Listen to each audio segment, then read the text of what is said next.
Welcome to Muffins with Morgan, number 12. We're going to keep it moving here, and I felt like this song was, I was feeling this song this morning. Just, man, it's okay. Got 50 sitting here, just vibing. All right, y'all know what it is when you come in here. Tell us where you're tuning in from before we get started. Got some 50 here.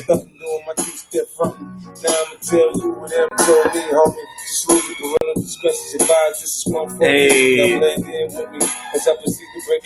Man, who's feeling this 50 Cent right now, man? I was going to the old school 50 this morning. I was feeling it. Hey. Wherever I go, you already know. Man, I get it popping in the club. Everybody show me love. Let's go. You know I got the club go out of control. Bounce with me now.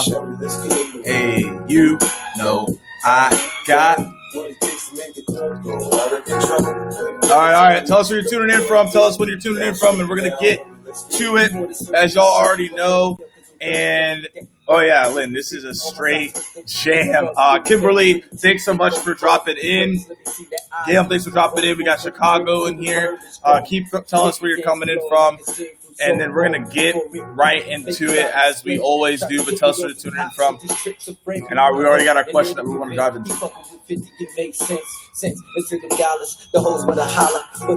All right. So also as well, we got to get James back in the mix. We got James back.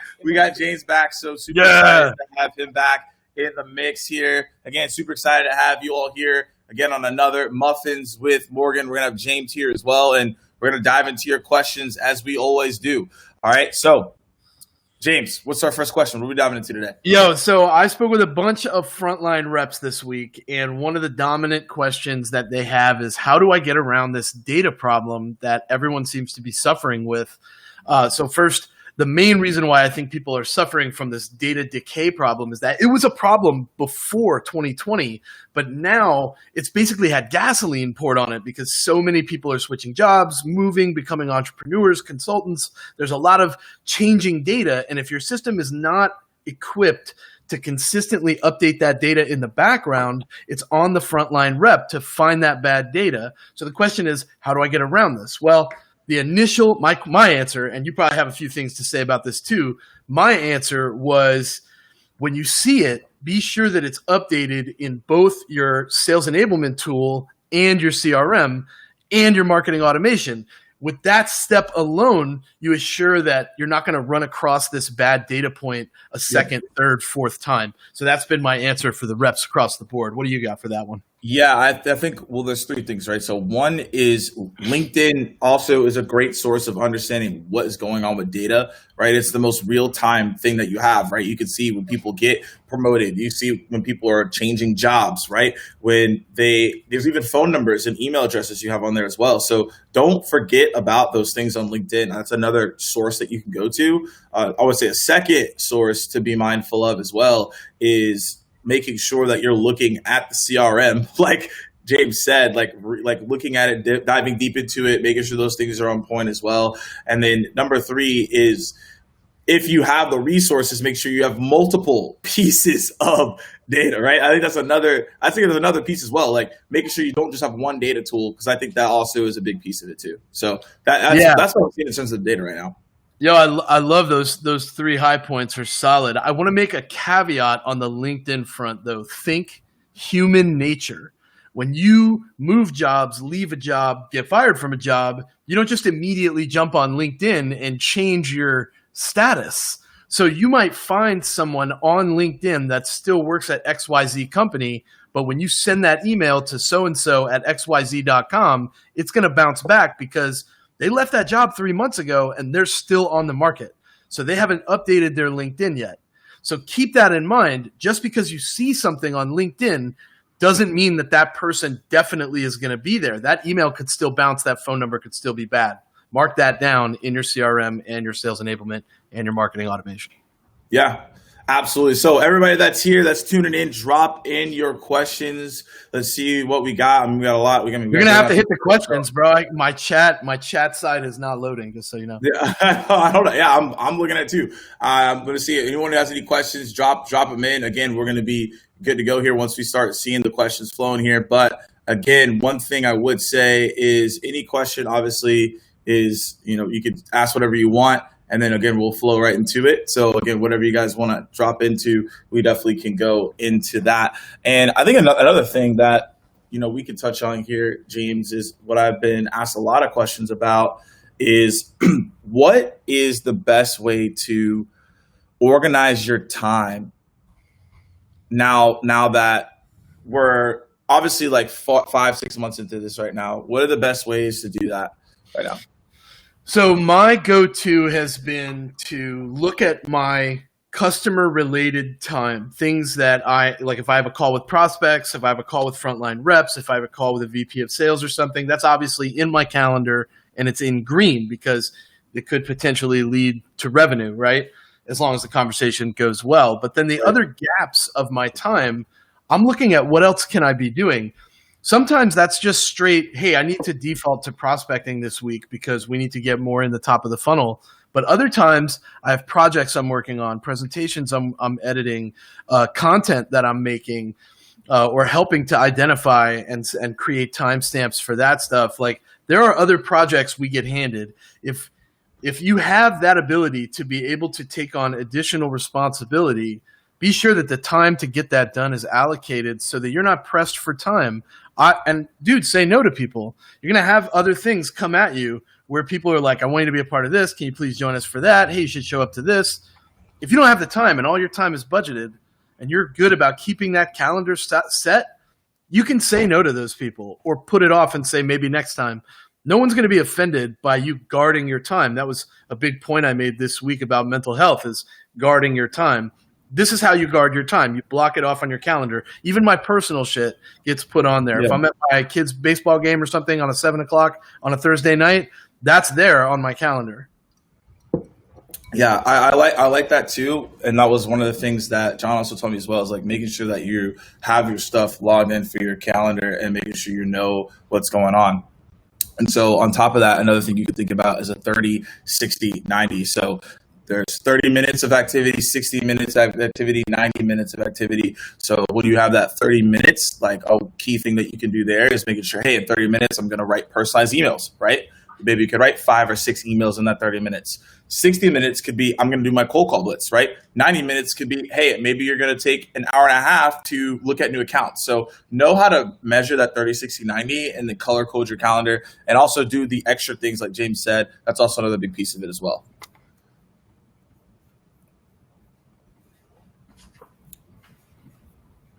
So also on top of that as well, we have, one question that someone hit me up with earlier on Twitter, and this was an interesting one, and this one's going in your lane, James. They said, hey, how can I increase my engagement, my followers, people that support me?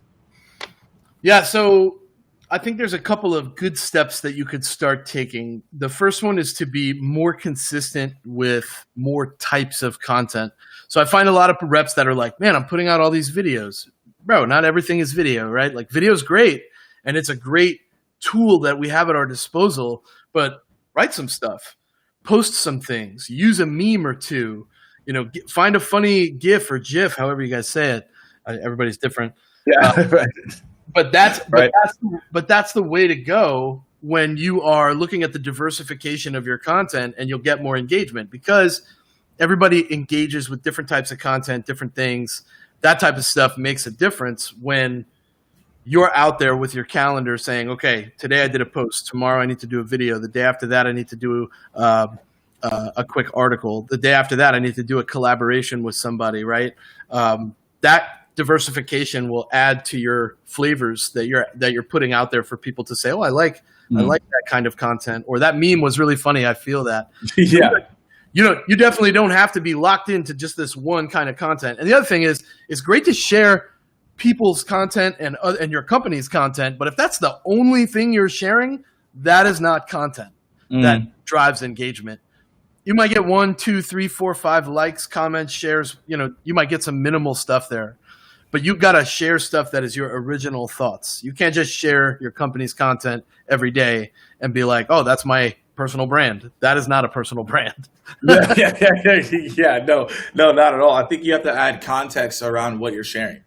Yeah. Right. And I think that's the key thing. It's not just like, hey, here's an article, go check it out. Here's a blog post, go check it out. It's like, it's got to be way more than that. Right. So it's just making sure that you're adding context around what you want to do so that you can make sure that when you're sharing your pieces of content, you're putting yourself out there, that it allows you to be like, oh, okay, like this is really good information. And now I want to talk with you. Now I want to continue to engage with you. And that's a really big piece, is that creating relatable content is going to allow for people to come back, and also doing it in a very genuine way as well. So that's another piece as well. So I think that's what you really have to focus on is, and I feel like when I say this, people are like, oh, well, you could say that, but I really and truly like focus on the value of your post. And what I mean by value of your post, like what are the tactics that you can give people so that they can get results?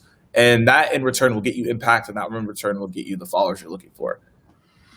Yeah, the tactical stuff was one that I picked up from you, because most of my content until you and I talked about that was very cerebral. I was talking a lot about mentality and mind frame and persistence and those non-tangible things. And then when you and I talked, you were like, yo, when I tell people that there are things they can do, actions they can take right now, the engagement goes through the roof. So I started to do a better mix of cerebral shifts and then also tactical takeaways, and that was big for me. From a content perspective, I think too many reps out there are starting too early. They jump in, they've been a rep for like 3, 4, 5, 6 months, and they think, okay, it's time to start building my brand. You are still in the learning mode. Yeah, you're still there. You're still there. Wait until year 2. Start thinking and planning your personal brand in your second year at your role. Because if you build the brand before you know the product and the audience and the service and all the different ways that you can add value in that particular space, what you're doing is building something that has no substance behind it. And honestly, I've learned that the hard way a couple times by just jumping in and trying to create content around a space that I wasn't ready to jump into. Yeah. That type of stuff, those are hard lessons learned. So don't make it on your own. Learn from my mistake and don't do that. Yeah. Absolutely. So shout out to Christine. Oh, we got some people in here. So Anthony, actually, I like this. This could be a show, James. Look at this. Saturday Southern Comfort and Sales. That could low-key be a show name right there. That's pretty real right there. That's better than Biscuits with Buckley. Yeah. I like that one. So Christine said yes. More on this. Christine, do you have a question, a follow-up question on that we can dive more into? Happy to do that. Oh, so from Raleigh. So shout out to Raleigh. We got in the house. That's super cool. Yeah, Raleigh. Have you been to Raleigh, James? I have been to Raleigh several times. I've also been through Charleston, Columbia, and several other areas of the Carolinas. Big fan. I'm right outside their door. Yeah. No, I've been to both Carolinas, so that's good stuff there. And so, we're on this topic conversation of engagement and understanding to learn. So I think this is actually a really good question here, is that in terms of learning, like what are the 3 things you should be learning once you start off as an SDR? Okay, so I feel like there are a couple of pieces here. One, you should be learning the product. I think the first 30 days is a good time for you to get super familiar with how, not necessarily the depths of how the product operates and works from a tech perspective, but how the salespeople that are on the team you're on are talking about the product. You need to learn the language behind your product. So that's important. I feel like that's a great focus for your first 30 days. For your second 30 days, learn how this company does sales. What does that buying process look like? How do people buy from me? That's really important. Educating people early on what they're going to have to go through in order to get this service is the same as you being educated on what you're going to have to do in order to sell that service. That particular conversation early on in the back and forth is a skill that I think every rep should focus on in their second 30 days. And then in the last 30 days, I feel like that's when it's time to shake off the cobwebs and get deep with it. Get on the phone, start sending emails, start scheduling those calls and having those conversations. And I feel like that 3-month gap gives way to the next 3 months where you get deep into conversations with clients, have a lot of questions for your colleagues and coworkers and leaders, and end up being a well-rounded sales rep in a 6-month ramp time, which I think is really realistic. And if I'm being honest, I feel like you could tack another 3 months onto that in COVID-19 era. Yeah, for sure. So you're 3. So we got 1. So let's see. The first one was product. Second one. The second one was the buying processes. How do you sell? How do they buy? How do they sell or buy? And then 3.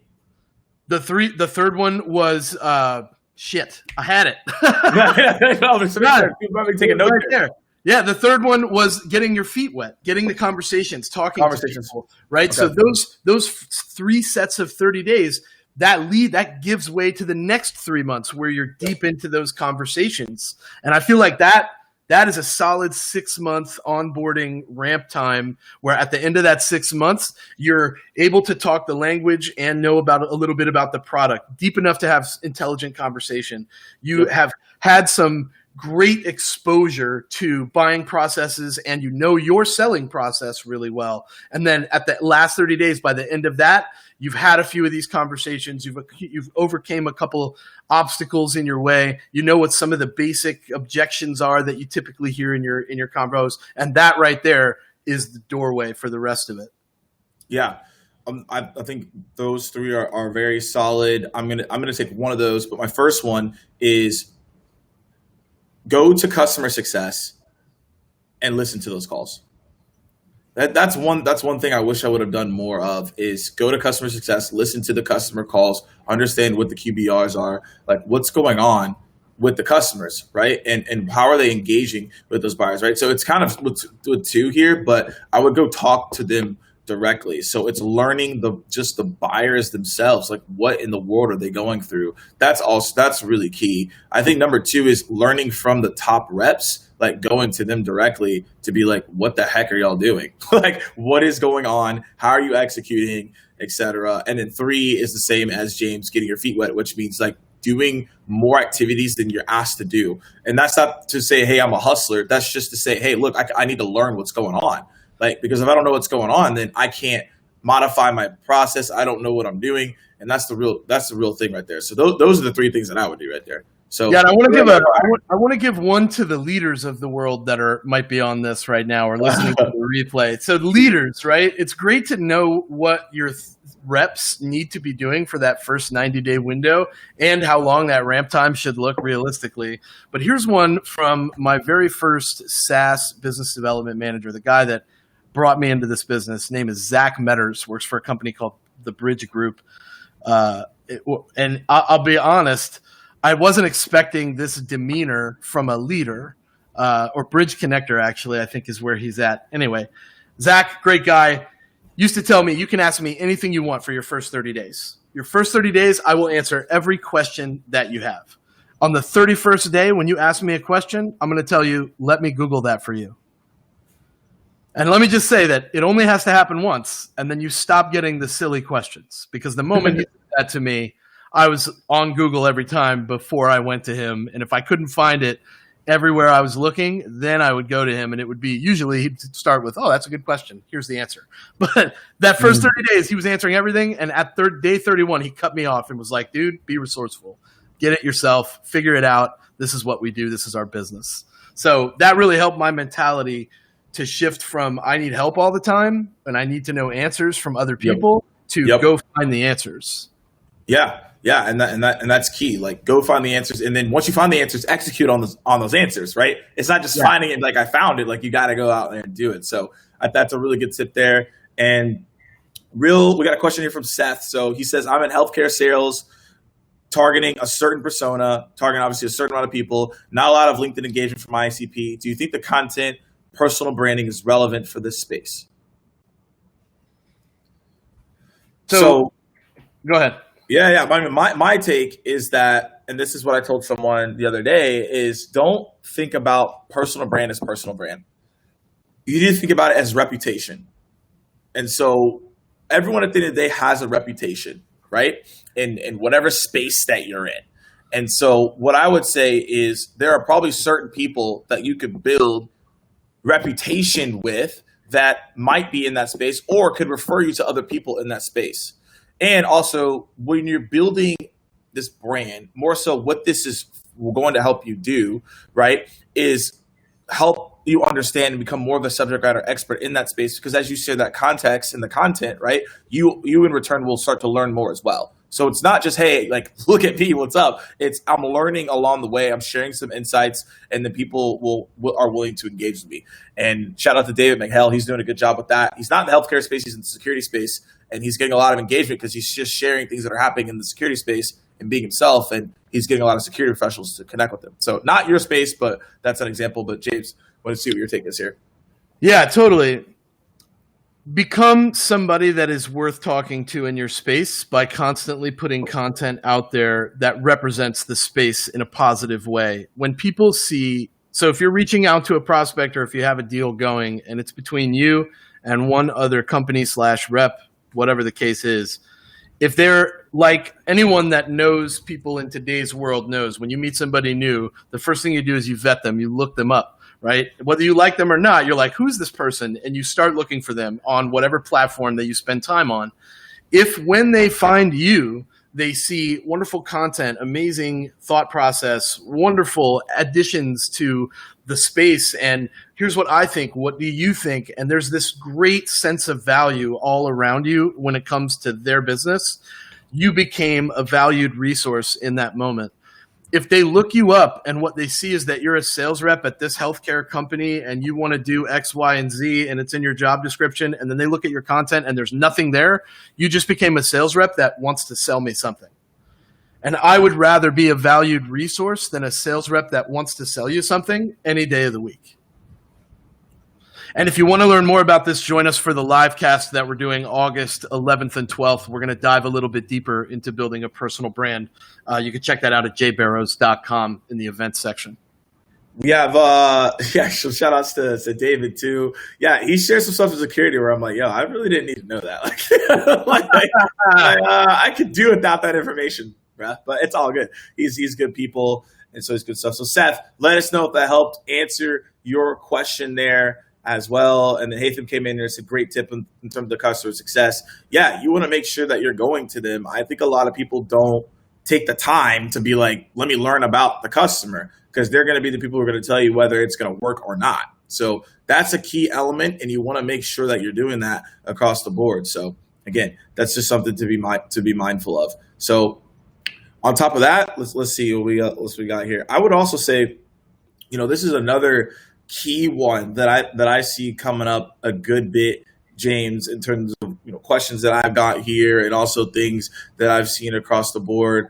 Like, what are some great ways, like right now, to start preparing yourself for Q4? And what I mean by that is like November and December, that's where I think it's going to be more of a ghost town than usual. So what can you be doing to prepare for that? Because it's starting to come around the corner. It is right around the corner. Here's what I'm planning on doing. This is just straight up like what I'm willing to do and what I think would be most effective. All through March, from March to this point right now, how many people have I spoken to that have been like, yo, we're just busy putting out fires. It's not a good time. Yep. Right? COVID-19 has changed everything. We're realigning our initiatives. We're trashing everything we thought we were going to do and doing different stuff. I probably spoke with hundreds of these people, and I kept them on a list when they said that stuff. So now I'm going to go back to all those people and say, last time we talked, things were getting crazy. It hasn't calmed down at all. What's changed since we last spoke? Let's reconnect and start a conversation. The reason I'm going to do this is because I know that when March hit, so many companies that would normally have been really excited to talk to us could not entertain any conversations other than how are we going to stay in business this year? And that had to be their focus. And I couldn't hold that against them. So instead, I can come back to them now and acknowledge that that's what they said, but also keep that in frame for them by saying it's still the way it was. It hasn't changed. This is where we are. Let us help you so that you can smash the rest of 2020 before it's too late, right? Before that annual number comes out and your board is like, what the hell is this? Yeah. Right? That right there is really powerful because those people knew then that they needed the help, but didn't have the time. Well, now lots of time has passed and you still need the help. Can we please have this conversation now so that you don't get fired next year? Yeah. So ultimately what I would do is similar to James. However, you have to make sure that you are logging this in your CRM. Okay. Yeah. So I have a report right now, and it's all those people, like that James said, and they're all closed loss people who said, "Hey, I don't want to talk to you," whatever. Right. And so what am I going to do? You guys already know what the answer is for me. I'm going to create a video. All right. I'm going to just sit one day. It's going to be a whole day. And I'm just going to crank out like 100 videos. Like I'm going to go hard. Right. And the thing is like, I know that that's going to help me re-engage with a lot of people that said, "Hey, budget's frozen. I don't want to talk to you. I don't have time for this." Right. All the things that James was saying. So I would go in Salesforce, go look at all the closed loss reports, all the people that have ghosted you, all the people that said timing. Every company probably has a filter in Salesforce, and it's probably called COVID-19, right? Because all the deals that everyone lost. You go back in there and figure out, all right, how can I re-engage? And I would do that starting now in September, because I'm telling y'all, once the end of October hits, you ain't gonna see a lot of people. Like it's gonna be a massive ghost town. So if you're an SDR and you've never dealt with this before, like November, December is always a topic of conversation of the hardest times to schedule meetings. It's gonna be even harder to schedule meetings once we get there. So start building that list right now. Yeah, July and August are tough, and November, December, pretty tough. A lot of people are checked out. You got to realize that even though a huge percentage of sales professionals are working, the decision-making population is the population that is checked out. Those are the people that are at their family vacation homes for Thanksgiving, or traveling for the holidays, or straight up on vacation for the next 39 days. You know, like that's the kind of out of office messages that we get in those time periods. So You can we planted a lot of seeds in March trying to get conversations with people that just couldn't give you the time. Now it's time to reap the rewards of planting those seeds. Absolutely. Appreciate I got good vibes. I appreciate that. So Paige is like, "Where's the biscuits at, James? What's going on?" Yo, I am seriously starting to think biscuits with Buckley might actually be a thing. I mean, think about the diversity here. You could go jelly, you could go butter, you could go gravy. Like, there's no limit. Bacon, egg, and cheese. I mean, wow. There's so many different biscuit variations that we could rock out.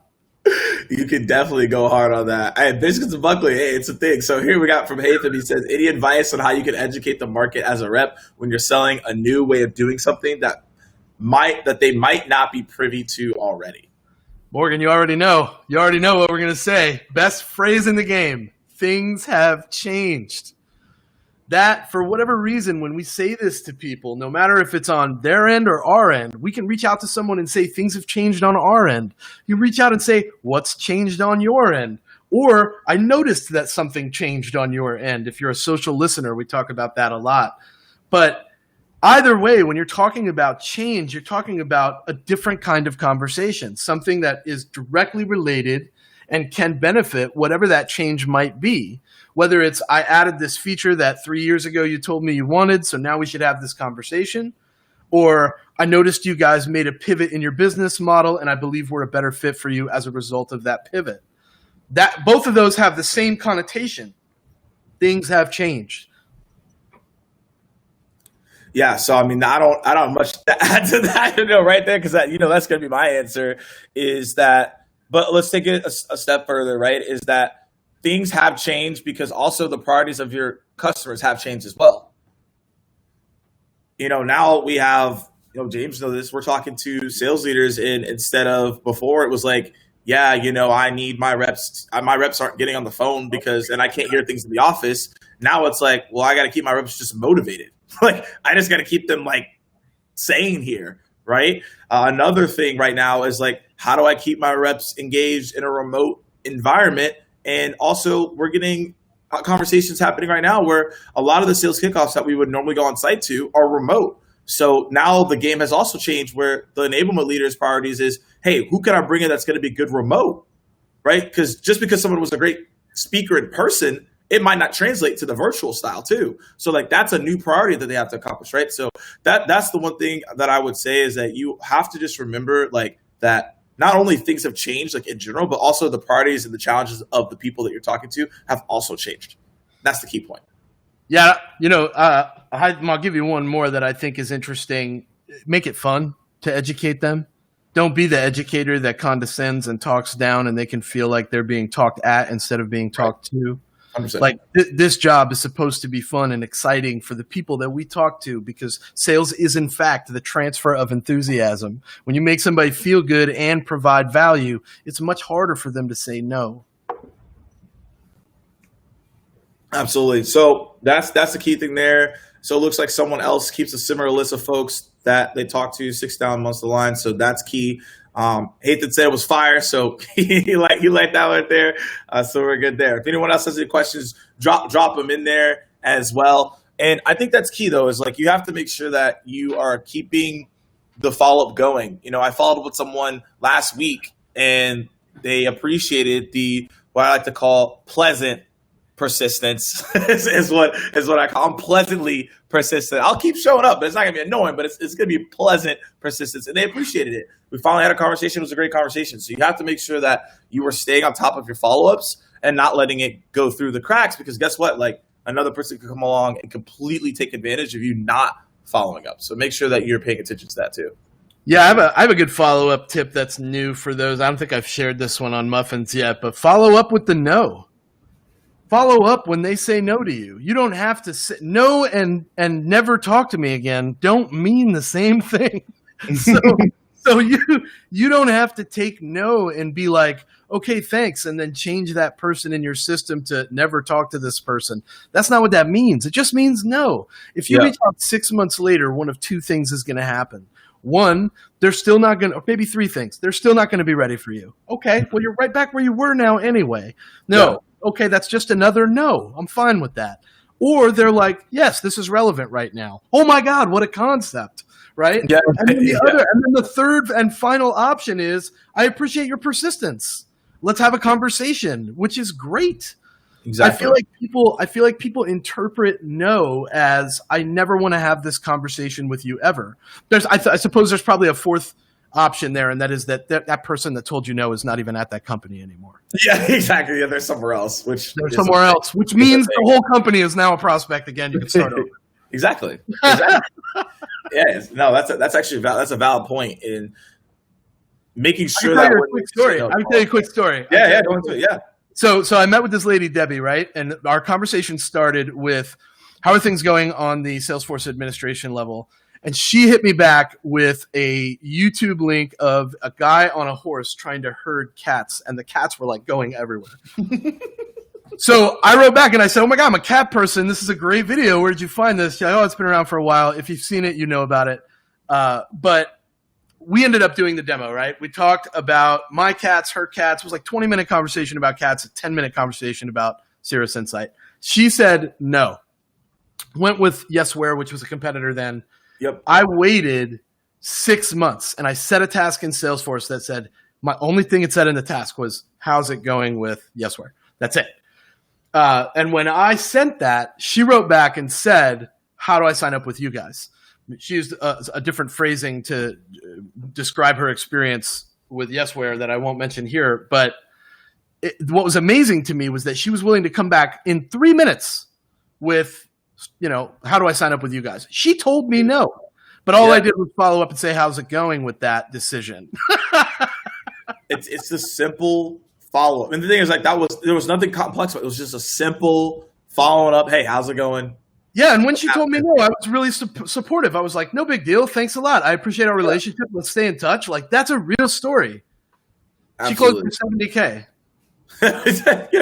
It's insane. Chill. Chill. Yeah, it was like in 3 days, no less. I was like, this is ridiculous. But that's a good story, and I think everyone needs to hear that, is that, like, making sure that you're following up, like, even when someone says, hey, I'm going to do something different, like, just, hey, how's it going? What's happening? keep the relationship alive. That's a really great point there. And we got a question here. What makes a really great cold email? All right, so here's my breakdown here. And there's different components to it. However, if you follow this, then you will be in a good lane. As I say this, as I always say to everybody, is there's no silver bullet or magic formula. So if you expect me to give you a template that's going to have 100% reply rate, you're bugging. All right.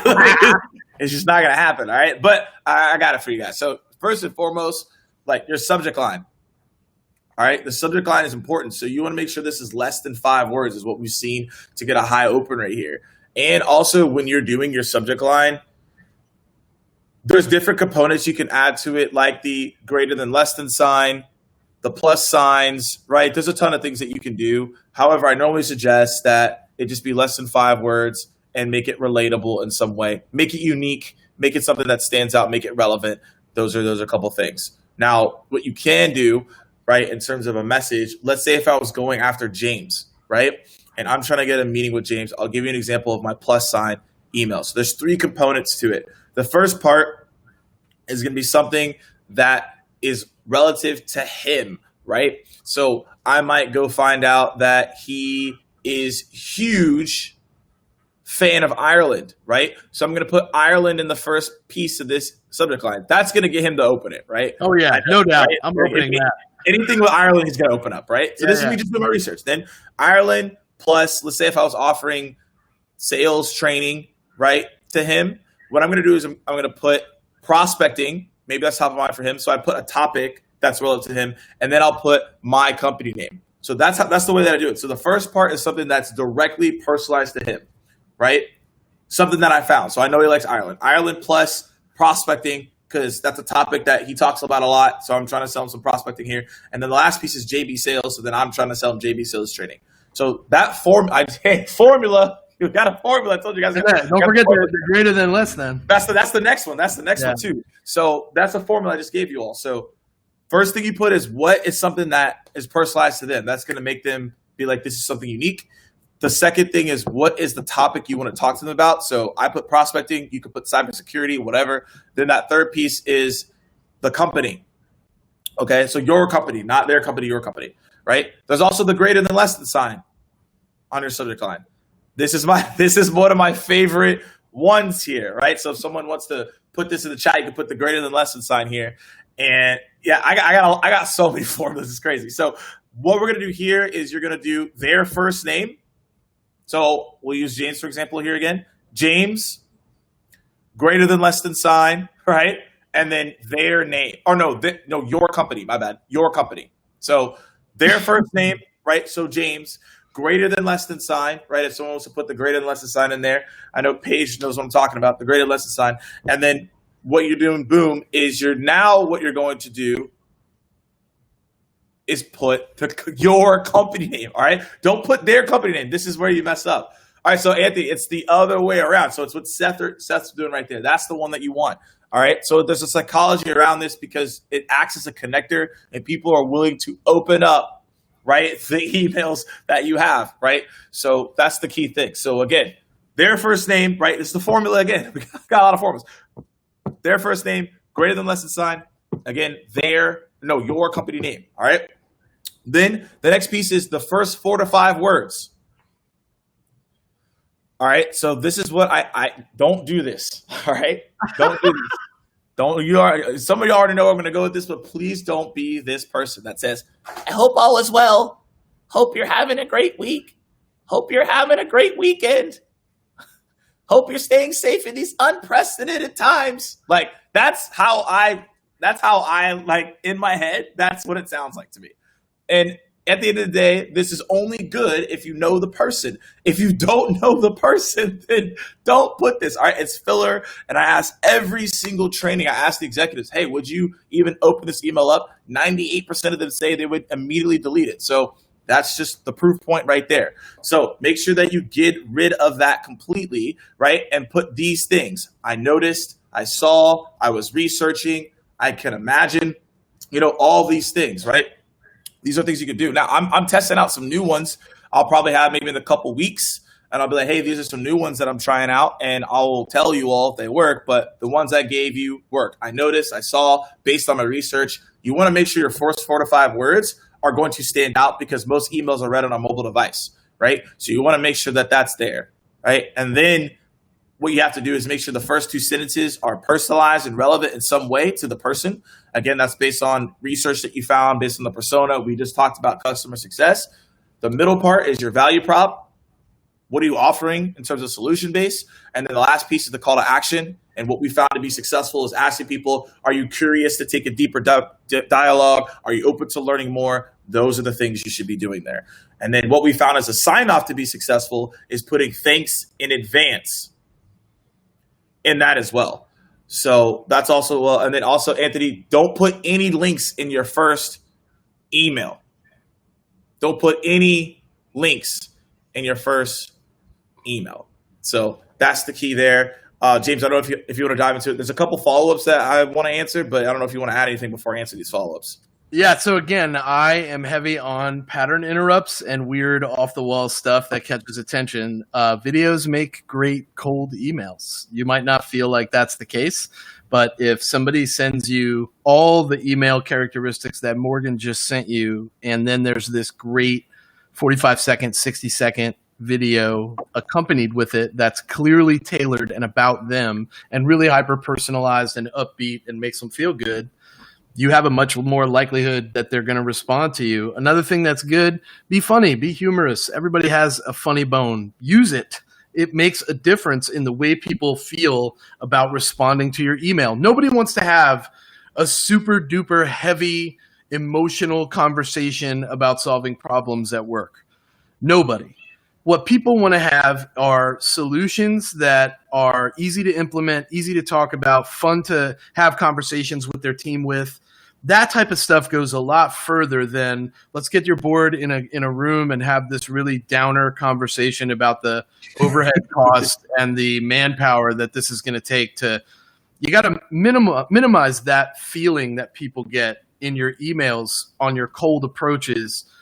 Instead, have that approach that says, I am super fun to talk to, and we're going to have a great solution for you.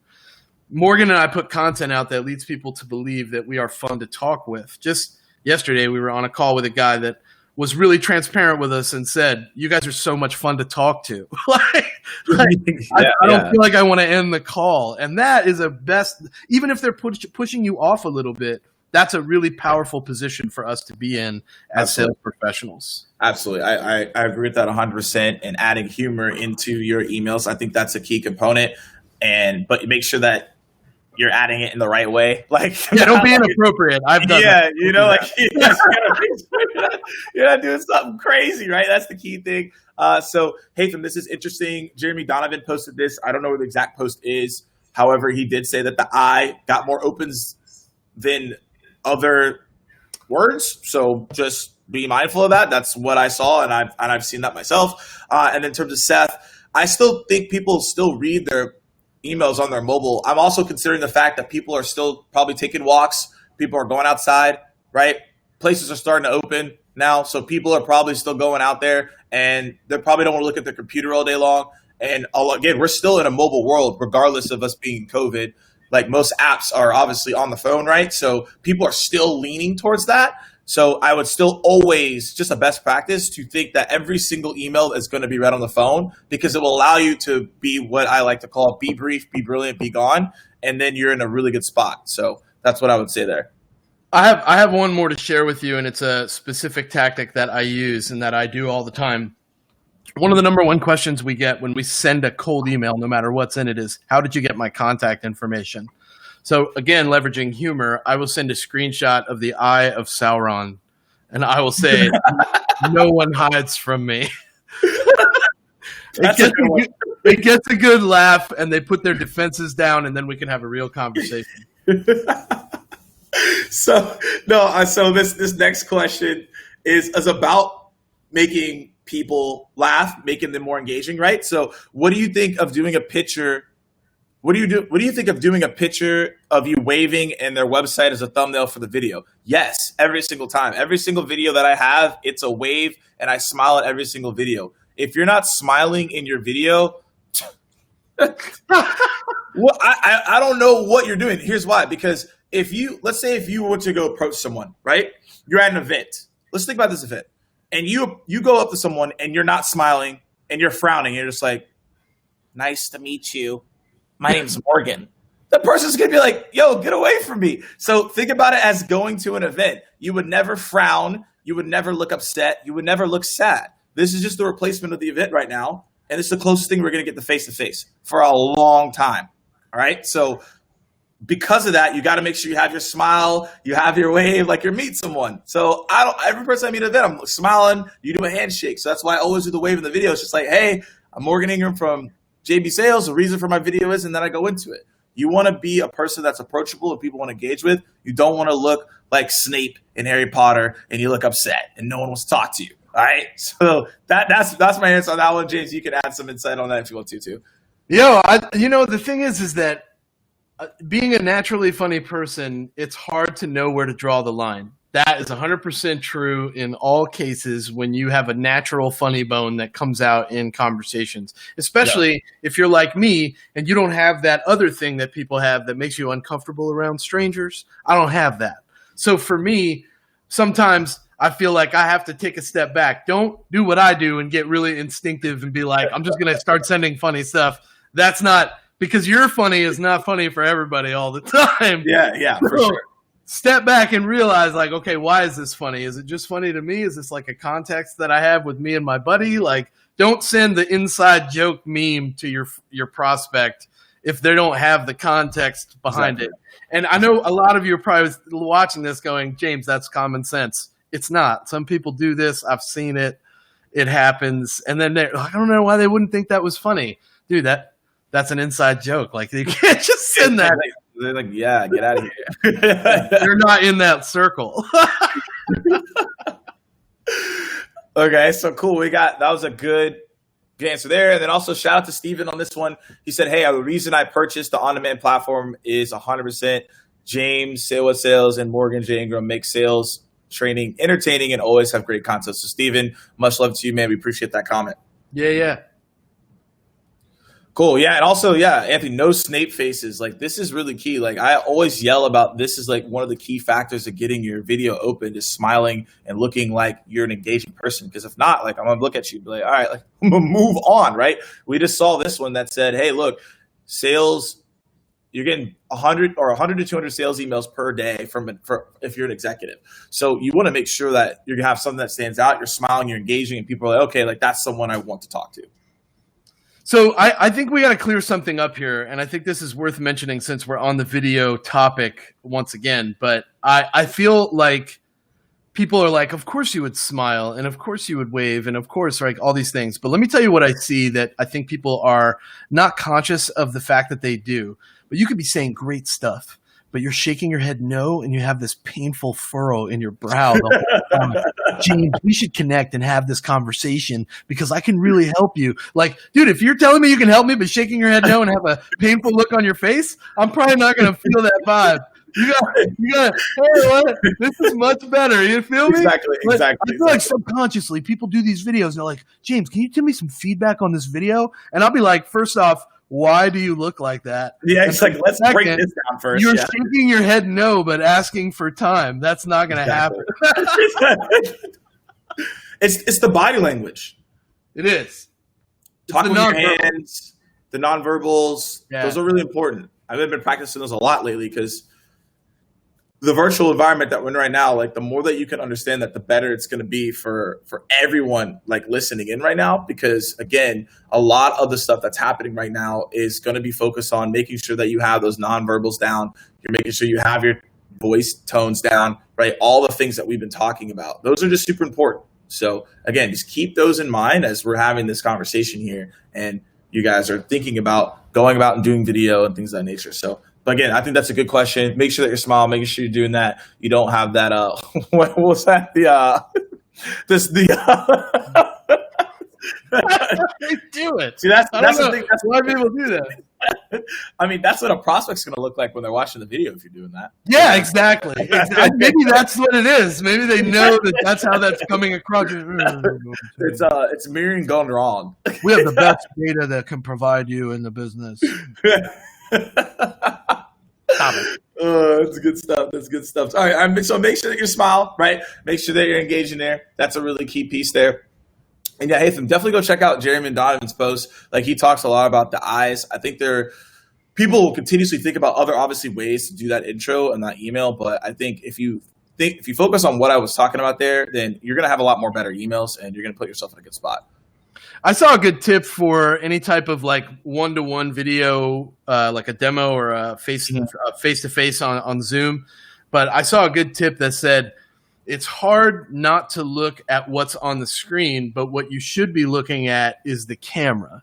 Oh, green dot. I look at the green dot the entire time. So I think that is hard for me. I look down at what's on the screen most of the time. And lately, ever since I saw that tip, like the last couple of days, I've been looking up at the little green dot, and I don't know if that makes a difference or not, because I can only see what's on the screen out of my periph. So yeah, well, see, when you do that, it feels like you're talking to the audience. Right, that's what they said, was that you feel more engaged with the audience. That's where they are, is right there. Yeah. So like, and also as well, like, it doesn't make you feel self-conscious, right? Because I'm looking at it right now. So like, I can't really see myself. I cannot see you. I have the peripherals. If a new comment comes up, I can see it. But for the most part, like, I'm looking at the camera and I can deliver my message. So it's way more concise. It's way more impactful.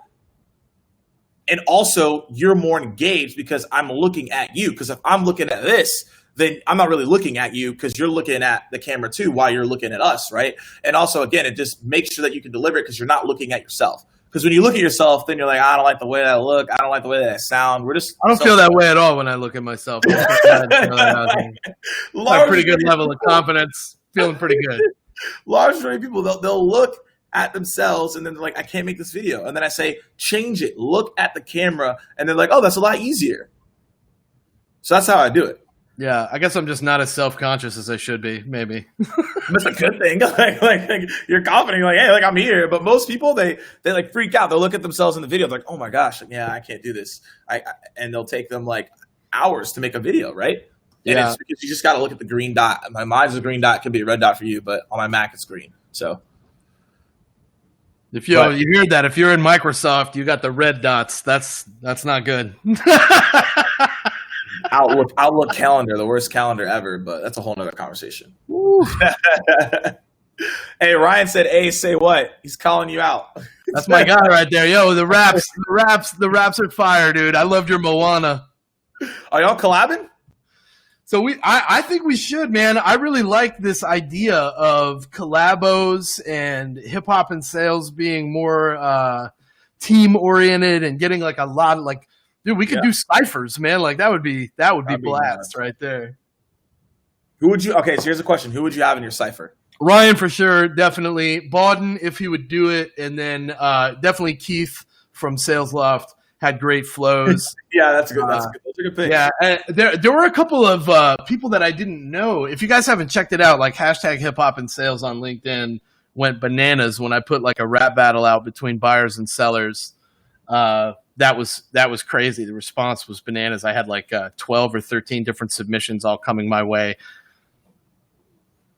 Yeah, I mean, that would be crazy if y'all could get a cipher going. So yeah, Ryan's about it. He's in. I think you guys should get a cipher. That would be like super funny. Yeah, Rob Turley did a good one. I thought was great. I had Shannon Sellis of Mediafly did some good ones. Beat free, totally acapella. Acapella one. Yeah, that was actually fire. Those were fire. Yeah, she's really good. And then she had a Moana redo as well that I think you might have seen, Ryan. Yep. Oh yeah, no, she had the acapella down. I was like, all right, this is lit. Yeah, but we had like 4 people that went all the way to like round 3. So round 3. It went 3 rounds on the back and forth. Pretty good. Are you gonna have an auto tune next? Yeah, I'm so little sneak peek for those of you that are joining Muffins with Mondays. The next jam that comes out will be a country song. Oh, country song. Here we go. Yeah. Oh, wait, we got to we got a cipher going on a Random Genius. Yeah, I'm just gonna be MC. I can't. I don't think I can get involved. Well, you better quit faking the funk. I've been talking about this mixtape for years, and now we're all starting to put verses down, and you're like, nah, I can't. Hey, I had a mixtape in high school. It was lit, but I don't know. Maybe I might have to come out maybe with the hook. Who knows? Was it lit in high school? Is it like a never-ending story feature where it was amazing when you were a kid, but now you listen to it and you're like, this is garbage? That's how I feel about it. All right. like in high school, that's a never-ending story effect. In high school, it's like, man, this was awesome, right? And then now I'm like, all right, I don't know. Nobody ever sees this. Yeah, it's hidden. It's hidden. Here's the thing: it's on YouTube, but no one will be able to find it. Like seriously, no one. Like you won't find it. Like you would have to know me. What was your rapper name? Lil Ming? It wasn't Little Ming. We messed up with we messed around a lot of stuff. So my nickname in college was Mingram. So that was the original name was Mingram. That's our search term on YouTube, people. You can go check it out. Yeah, I mean Mingram was my rap name because that's what I was called in college. No one. So fun fact: no one in high school, no one in college ever called me Morgan. That wasn't my name. I'm gonna find this mix. My nickname was Ming and Mingram. So hey, if someone isn't finding it, hey, Galen and I are gonna team up and find this thing. It's a challenge. You guys will not find. I'm serious. Like you will not find it. Like it is hidden. Like there's no way anyone would be able to find it. And if you did, I would be thoroughly impressed. So it's just not gonna happen. Dude, I'm gonna find this thing. I swear to God. Hey, look. Every day I feel like I spend at least 10 minutes looking for this fucking thing. I'm just gonna go ahead and tell you that. Every day I'm like, I go and find it. It's not gonna happen. And the thing is, people have searching for months and just never have found it. And because it's like under a certain name that like you guys would never figure out. That's why I'm very confident no one will ever find it. But if someone does, that would be impressive. That's all I gotta say. Oh, gee, I'm like making this my life goal here. People have been searching it for months and still haven't found it. So, hey, look, that's the end of note there. It's like, hey, is that the wrap up? That's all right. Hey, if y'all find the mixtape, hit me up. Be like, hey, Morgan, this is you. I played a sneak verse at the happy hour. I played a sneak verse. I played one verse, and they were like, it was a real thing. Like I actually have it because no one believed that it was real. I was like, all right, I'll play a song. Like, it's a real thing. So it's out there. Dude. I'm definitely finding this. I swear to God, man. Hey, best of luck. All right, before we get out of here, anybody have any lasting questions before we wrap it up so you guys can enjoy the rest of your Saturday? James, anything you got? Anybody else in the comments got anything before we get out of here? No, I love y'all to death every day. Thank y'all for joining us. This is so much fun. Don't forget to join the live cast if you haven't already. Hit me if you want the deets. Yeah, next week we're going to go live cast. You guys can hit us up. We're going to go super detailed on a lot of things, so you can hit us up there. But yeah, I appreciate you guys hopping in on the Saturday. As always, Muffins and Morgan. I will not be here next Saturday. I'm gonna be with my girlfriend, and she's not gonna let me do this. All right, so I haven't seen her in 5 months, so she's gonna I know how it is. I want to be able to hang out with her, and she's like, absolutely not, Morgan. So we won't be back next week. However, we'll be back the following week. We'll be doing some cool stuff, so stay tuned. And if you're going to be on the live cast, we'll be there next week too if you signed up. And, as always, guys, keep dialing, and we appreciate y'all. I might do biscuits with Buckley since you're out. Do biscuits with Buckley. You should do it. You should do it. Be like, hey, guys, Morgan's out, but I'm coming in with biscuits. Let's hit it. Hey, dude, biscuits with Buckley could be fire. So that'd be a key thing. All right. But as always, guys, you guys keep it easy. Have a great Saturday. Talk to y'all soon.